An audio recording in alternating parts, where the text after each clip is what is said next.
Hey guys, so my first video actually was kind of brutal, so I'm just gonna fly through this.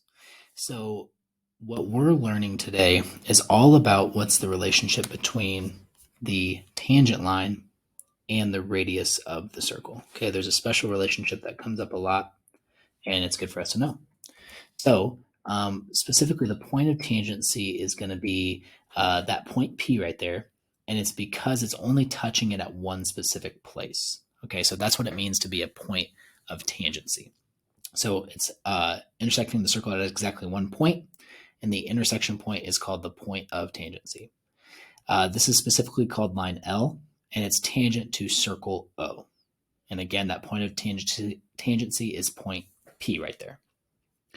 Now, a tangent line is always perpendicular to the radius of that circle. So I can actually add in a little 90 degrees right there. And as long as the radius goes to the point of tangency, you will have a 90-degree angle right there. So a tangent line is always perpendicular to that radius when it's connected to the point of tangency. I give it away right here, but the beautiful thing now is we can actually draw a right triangle anywhere on that line AB right there. As long as it's on that line AB, it will be a right triangle. So that's kind of where we're headed with this information. So down here, we've got the fact that 5.4 is out there. That's the line between K and J.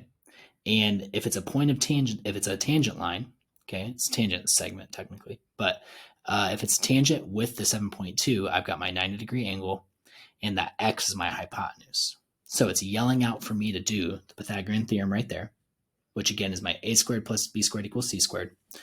And I'm just going to run through the 7.2 goes in for A, the 15.4 goes in for B, and the x goes in for C. Squaring those and adding them, I get 289. And then a lot of people want to stop right there. But again, remember, you've got to take the square root of both sides, giving you the fact that x is 17. Similarly, over here, we have the hypotenuse of 15, but we're missing that radius. So that's what we're trying to figure out.